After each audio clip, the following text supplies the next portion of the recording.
สวัสดีครับยินดีต้อนรับเข้าสู่ชิลิชแนลนะครับผมอยู่กันกับเกม One Piece Bounty Rush กันอีกแล้วนะครับวันนี้นะครับผมจะมาแนะนำตัวละครที่สามารถแก้ทางตัวละคร EX ได้นะครับผมถ้าใครยังไม่รู้จักตัวละคร EX นะครับผมต้องบอกก่อนเลยนะครับว่าตัวละคร EX ในเกมเนี้ยตอนนี้นะครับผมมีทั้งหมด5ตัวละครด้วยกันนะครับผมก็จะมีโรเจอร์นะครับผมมีโอเด้งนะครับผมมีบิ๊กมัมโมโหหิวครับมีแชงค์นะครับผมแล้วก็มีหนวดดำนะครับมี5ตัวด้วยกันนะฮะซึ่งตัวละครที่ผมจะแนะนำในวันนี้นะฮะมันเป็นตัวละครที่สามารถที่จะต่อกรนะครับผมกับตัวละคร EX ได้นะครับแต่ผมจะไม่ได้จัดอันดับให้นะครับว่าตัวไหนเก่งกว่าตัวไหนนะครับผมแค่จะมาบอกเฉยๆว่าสกิลนี้นะครับผมหรือเทรดนี้ของตัวละครนั้นนะครับสามารถเอาไปต่อกรกับ EX ได้นะครับผมแต่จะชนะเลยไหมเนี่ยครับผมก็ขึ้นอยู่กับสกิลเพย์ด้วยนะครับผมแต่ก่อนอื่นเลยนะครับผมต้องบอกก่อนนะครับว่านี่เป็นความคิดเห็นส่วนตัวของผมนะครับผมถ้าใครที่มีความคิดเห็นแตกต่างไปจากนี้นะครับก็สามารถคอมเมนต์พูดคุยกันใต้คลิปได้เลยนะครับผมโอเคครับถ้าพร้อมแล้วไปดูกันเลยครับโอเคครับมาดูที่ตัวแรกกันเลยนะครับผมคือรอนะครับผมร่างเลดออนโอนิกาชิมะนะครับจุดเด่นของตัวละครตัวนี้นะครับก็คือสกิลที่มีการตัดเลือดครับก็คือสกิลหนึ่งนะฮะหรือเทรดตัวละครที่มีการตัดเลือดนะครับน่าจะเป็นดีบัฟที่ดีที่สุดในเกมณตอนนี้แล้วนะครับเพราะว่าตัวละครเก่งๆณปัจจุบันเนี่ยมีการเด้งเลือดเป็นจำนวนมากนะครับก็คือทำให้มันแทบจะเป็นอมตะเลยหรืออึดมากจนแบบเอาไม่ลงนะครับต้องใช้หลายคนแต่ถ้าเกิดมีตัดเลือดนะครับผมมันจะทำให้ตัวละครนั้นตายง่ายขึ้นเยอะเลยนะครับอย่างเช่นตัวละครโรเจอร์นะครับผมเมื่อได้รับดาเมจมากกว่า 20% นะครับผมมันจะเด้งเลือด 30% นะครับ ก็คือแบบจะทำให้มันอึดมากแล้วก็รีเซ็ตคูลดาวน์สกิลหนึ่งที่ทำให้มันปาดต่อได้นะครับผมซึ่งถ้าโดนท่านี้ไปนะฮะโอเคอยู่ครับที่เขาจะรีเซ็ตสกิลหนึ่งนะครับแต่ว่าเลือดเขาจะไม่เด้งนะครับเขาก็จะดาเมจเขาก็จะโดนดาเมจและลดเลือดไปเรื่อยๆได้เหมือนกันนะฮะแล้วก็เทตัวละครตัวนี้นะครับผมเมื่อโจมตีตัวละครที่เป็นแบบติดสถานะลดเลือดนะครับก็จะลดคูลดาวน์สกิล2แล้วก็เด้งเลือดให้ตัวเองนะแล้วก็เมื่อโจมตีธาตุที่มันชนะทางนะครับดาเมจแรงขึ้นอีกครับ 20% นะก็คือเอามาเพื่อแบบฆ่าสีเขียวเลยนะซึ่งโรเจอร์มันสีเขียวไงแล้วท่านี้นะครับผมถามว่ามันชนะทางโรเจอร์ไหมมันก็ไม่ได้ชนะครับแต่ว่าถ้าสมมติเราตัดเลือดแล้วเราใช้ท่านี้แล้วฟันโรเจอร์ได้เนี่ยหรือเราจะใช้ท่านี้ก่อนนะครับแล้วค่อยตัดเลือดโรเจอร์โดยจะเป็นพาสซีฟก็ตามจะเป็นสกิลหนึ่งก็ตามนะฮะก็สามารถฆ่าโรเจอร์ได้เพราะดาเมจในวงเนี้ยถ้าเราตีปกติมันจะมีเอ็กซ์ตร้าดาเมจที่แรงมากๆนะฮะโอเคครับไปดูที่ตัวต่อไปเลยครับโอเคครับมาดูที่ตัวนี้กันเลยนะครับผมก็คือยุทธทัศคิดนะครับผมร่างโอนิกาชิมะนะฮะตัวละครนี้น่าจะเป็นสายโล่ที่ดีที่สุดณตอนนี้แล้วนะครับผมในแพทปัจจุบันนะฮะเพราะว่าด้วยความโดดเด่นของสกิล2นะครับผมที่ทำดาเมจเป็นเปอร์เซ็นต์เลือดใส่ศัตรูยังไม่พอนะครับยังเด้งเลือดให้ตัวเองอีกด้วยนะฮะซึ่งทำให้มันยืนได้นานมากๆในธงนะครับผมยืนไฟยื้อไฟกับธงได้นานจนแบบว่าตัวอื่นหรือตัวละคร DX อย่างพวกโรเจอร์หรือโอเด้งนะครับผมยังไม่อยากจะมาเสียเวลาตีมันนะครับเพราะว่าเผลอๆอาจจะเจ็บแล้วก็ตายเองได้นะครับผมเพราะว่าถ้ามันถูกน็อกแบ็กนะครับเลือดก็เด้งอีกนะครับแล้วก็ได้ดาเมจเพิ่มมาอีกทำให้มันตีแรงขึ้น 30% เลยนะครับผมแล้วก็ถ้า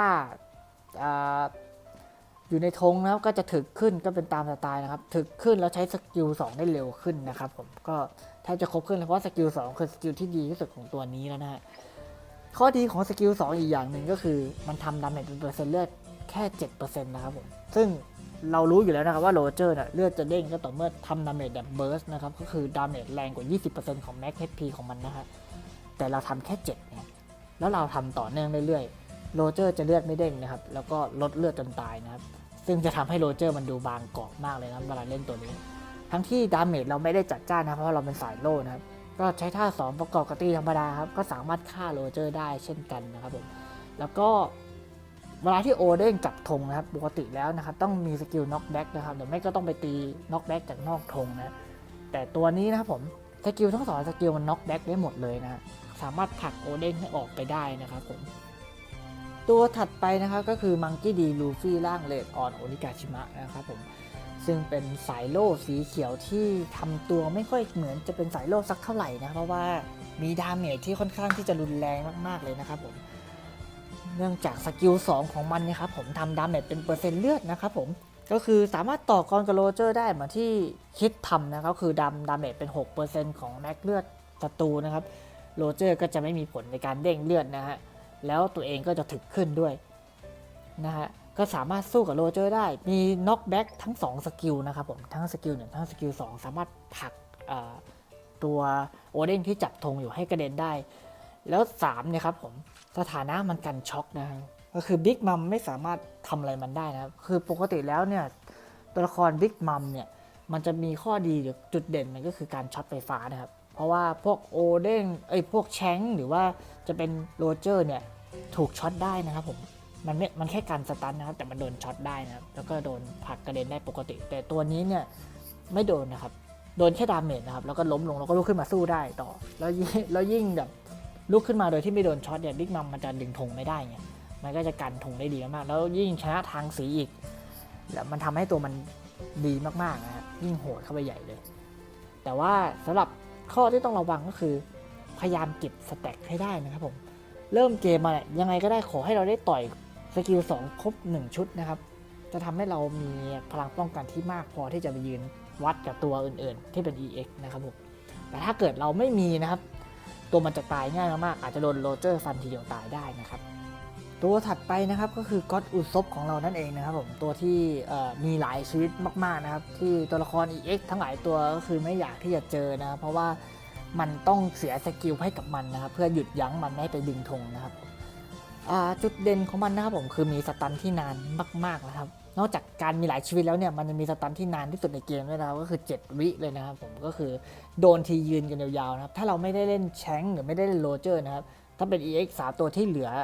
ก็คือหนวดดำนะครับบิ๊กมัมแล้วก็โอเดนนะครับคือยืนไปเลยครับรอคนอื่นมาทำดาเมจใส่ด้วยนะฮะแล้วก็มันมีสกิลน็อกแบ็กที่ค่อนข้างที่จะแรงนะครับผมแล้วก็เด้งเลือดให้ตัวเองด้วยเพื่อที่จะไปยึดธงเวลาเราไปยืนเจอหนวดดำในธงนะครับตัวมันไม่ได้เป็นตัวผู้ใช้พลังผลปีศาจนะครับดาเมจของหนวดดำก็อาจจะทำอะไรมันไม่ค่อยได้นะครับก็คือยิงเพื่อผลักหนวดดำให้กระเด็นออกจากธงแล้วก็ดึงธงได้อย่างสบายการที่มันมีการตายหลายครั้งเนี่ยทำให้ตัวละคร EX เหล่านี้ต้องเสียสกิลใหญ่ๆกับบันอย่างเช่นแชงครับปกติแชงเนี่ยสกิลที่ไว้สายคือสกิล2เนี่ยมันคูลดาวน์ค่อนข้างนานนะฮะการจะใช้1ครั้งเนี่ยคือการหวังผลว่าจะต้องได้สแต็กก็คือต้องได้คิวครับแต่ถ้าสมมติว่าเราเจออุซบเนี่ยเรากำลังจะใช้ใส่มันเนี่ยเราต้องมาคิดแล้วว่าไอ้สกิลเนี่ยใช้ใส่อุซบจะตายไหมถ้าไม่ใช้ก็ไม่ได้เพราะมันก็จะวิ่งไปดึงธงเราวิ่งตามมันไม่ทันก็คือต้องสาดไปอยู่ดีก็ทำให้เสียสกิลใหญ่ไปแทนที่จะได้ใช้แล้วได้เก็บสแต็กนะครับก็ไม่ได้นะก็คือตัวนี้มันเกรียนนะฮะมันค่อนข้างเก่งด้วยแล้วก็ดาเมจรุนแรงมากๆนะครับผม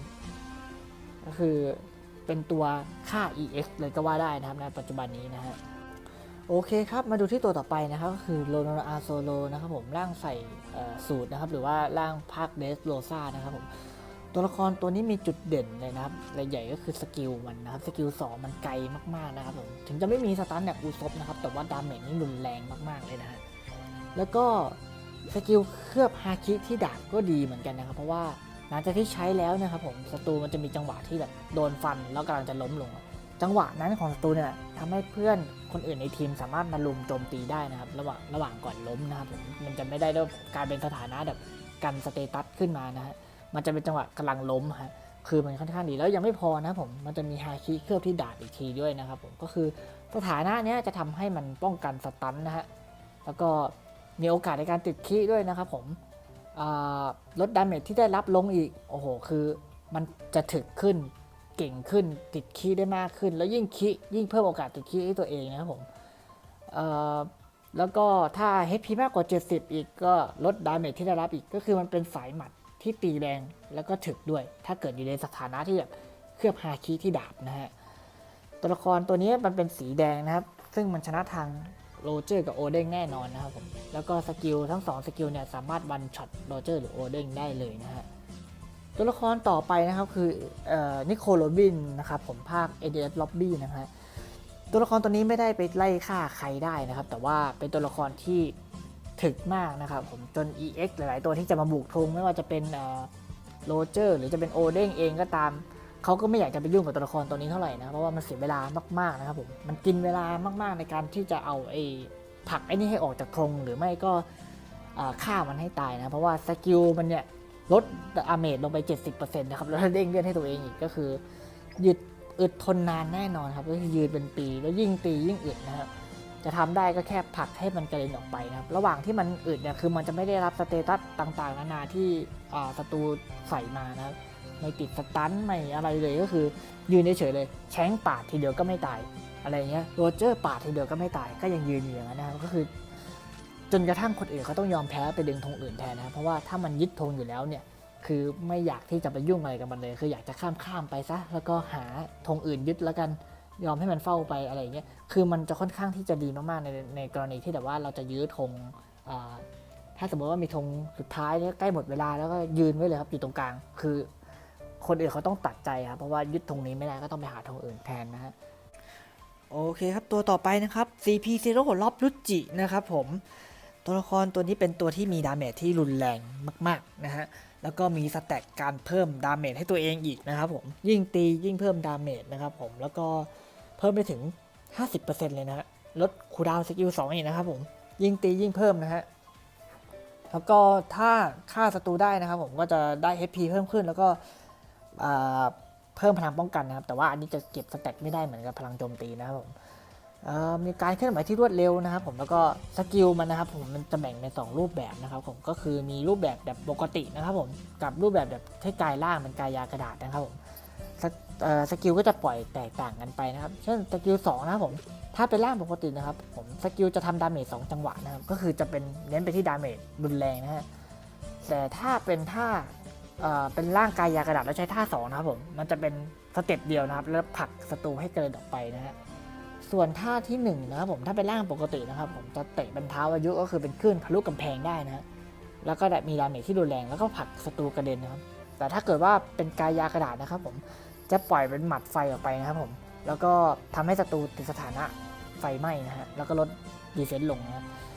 ซึ่งตัวละครตัวนี้นะครับผมมันสามารถแก้ทางโรเจอร์ได้เพราะว่ามันเป็นสีแดงนะฮะสามารถวันช็อตโรเจอร์ได้เลยทีเดียวนะฮะแล้วก็โอเด้งก็เหมือนกันนะเพราะว่ามันมีน็อกแบ็กที่จะผลักโอเด้งให้ออกจากธงแล้วก็ฆ่าโอเด้งได้เลยแต่ว่าแชงค์นะครับผมแชงค์มันอาจจะแพ้สีนิดหน่อยนะแต่ว่าถ้าแชงค์ไม่ระวังมันก็อาจจะโดนทีเดียวตายเหมือนกันนะครับแต่ข้อเสียของตัวละครตัวนี้ก็คือมันอาจจะต้องเล่นเซฟหน่อยนะครับผมเพราะว่าตัวละครมันบางนะฮะหลักๆเลยนะครับแค่นั้นครับตัวต่อไปนะครับก็คือซาโบนะครับซาโบหมัดไฟนะครับหมัดแดงนะครับก็คือร่างนี้นะครับผมตัวนี้จุดเด่นมันเนี่ยคือสกิล1นะครับคือมันจะแปลงตัวเองให้ไปอยู่ในสถานะไฟนะฮะซึ่งสถานะนี้นะครับผมจะเปลี่ยนการโจมตีธรรมดาจากปกติตีระยะใกล้เป็นตีระยะไกลนะครับผมแล้วก็ติดสถานะกันสถานะทุกอย่างเลยเพราะว่ามันจะอยู่ในสถานะแบบไฟครับเมื่อโจมตีศัตรูก็มีโอกาสทำให้ศัตรูติดไฟได้ 100% นะครับผมทำดาเมจได้มากขึ้นนะครับผมเมื่อโจมตีศัตรูมีโอกาสที่จะได้รับดาเมจจากศัตรูน้อยลง 30% นะครับก็คือถึกมากๆนะครับแล้วก็สู้กับพวกโรเจอร์โอเดนเนี่ยคือไม่ถ้าสู้กับโรเจอร์เนี่ยไม่มีการติดสตันแน่นอนสู้กับบิ๊กมัมก็คือไม่มีการติดสตันไม่มีการติดไฟฟ้าช็อตแน่นอนถ้าเกิดอยู่ในสถานะของติดไฟนะ